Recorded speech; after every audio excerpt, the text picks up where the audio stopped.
అనగనగా పూర్వకాలంలో ఒక పెద్ద రాజ్యం ఉండేది. ఆ రాజ్యంలో మొత్తం 5,000 గ్రామాలు ఉండేవి. ఈ 5,000 గ్రామాలకు అనగా ఈ పెద్ద రాజ్యానికి ఒక్కడే రాజు ఉండేవాడు.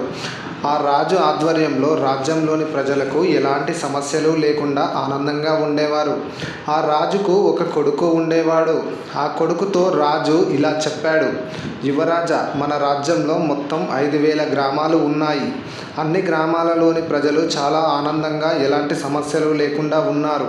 కానీ నా తర్వాత ఈ రాజ్యానికి నువ్వే రాజువి. కాబట్టి నువ్వు మారువేషంలో రాజ్యం మొత్తం తిరిగి అన్నీ తెలుసుకో అని చెప్పినాడు. వెంటనే యువరాజు మారువేషంలో ఒక గుర్రం మీద రాజ్యం మొత్తం తిరగడానికి బయలుదేరాడు. అలా బయలుదేరిన యువరాజుకి ఏ గ్రామంలో చూసినా పచ్చని పొలాలు కనిపిస్తున్నాయి. ప్రజలు చక్కగా పనిచేసుకుంటూ సంతోషంగా ఉన్నారు. కానీ అతను వెళ్తూ ఉండగా యువరాజు గారికి చాలా దాహం వేసింది. తను తెచ్చుకున్న నీరు అయిపోయాయి. చుట్టుపక్కల ఎటు చూసినా నీరు కనిపించడం లేదు. ఎలాంటి పొలాలు లేవు. కొంచెం ముందుకు వెళ్ళగా దూరంగా ఒక కొండ దగ్గర యువరాజుకి ఒక ఊరు కనిపించింది.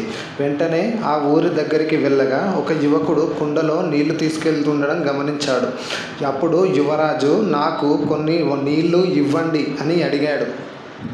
అప్పుడు ఆ యువకుడు, ఇది కేవలం మా ఊరు వాళ్ళకే, మీకెవ్వరికీ ఇవ్వము అని అన్నాడు. ఇప్పుడు యువరాజు కళ్ళు తిరిగి పడిపోయాడు. ఆ యువకుడు యువరాజును చూసి, ఇతను దాహంతో చనిపోయేలా ఉన్నాడు అని యువరాజుకి నీళ్లు ఇచ్చాడు. అది గమనించిన గ్రామస్తులు ఆ యువకుడిని ఊరు నుంచి బహిష్కరించారు. బహిష్కరించబడ్డ యువకుడు వెళ్తూ ఉండగా ఒక ప్రాంతం దగ్గర ఆగాడు. అక్కడికి యువరాజు కూడా వచ్చి ఆగాడు. అతనిని చూసి, ఏంటి నువ్వు ఇక్కడ ఉన్నావు అని అడిగాడు. అప్పుడు ఆ యువకుడు, మా గ్రామంలో వారు నీళ్లు కావాలంటే 100 కిలోమీటర్ల దూరం వెళ్ళి నీళ్లు తెచ్చుకోవాలి. అందుకని నెల రోజులకు ఒకసారి మా గ్రామం వారందరూ వెళ్ళి వాటర్ తెచ్చుకొని ఒక ట్యాంకులో నిల్వ చేసుకుంటారు. అది కేవలం మా గ్రామంలో వారే ఉపయోగించుకోవాలి. ఎవరికి ఇచ్చినా కానీ బహిష్కరిస్తారు అని చెప్పాడు. అది విన్న యువరాజు వెంటనే తన 1000 మంది సైనికులను ఆ గ్రామానికి రప్పించాడు. అప్పుడు గ్రామస్తులు అందరూ ఆశ్చర్యపోయారు. అప్పుడు ఆ యువరాజు ముందుకు వచ్చి, నేను మీ రాజ్యానికి యువరాజుని. మా తండ్రి గారైన రాజుగారు రాజ్యంలో ఎలాంటి సమస్యలు లేవు అని అనుకుంటున్నారు.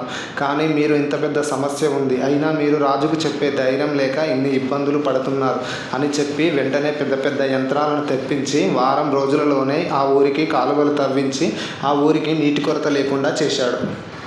ఆ విషయం తెలుసుకున్న రాజుగారు యువరాజు చేసిన పనికి మెచ్చుకొని యువరాజుని ఆ రాజ్యానికి మహారాజుగా ప్రకటించాడు. వెంటనే మన సక్సెస్ కథలు ఛానల్ని సబ్స్క్రైబ్ చేసుకోండి. Thank you.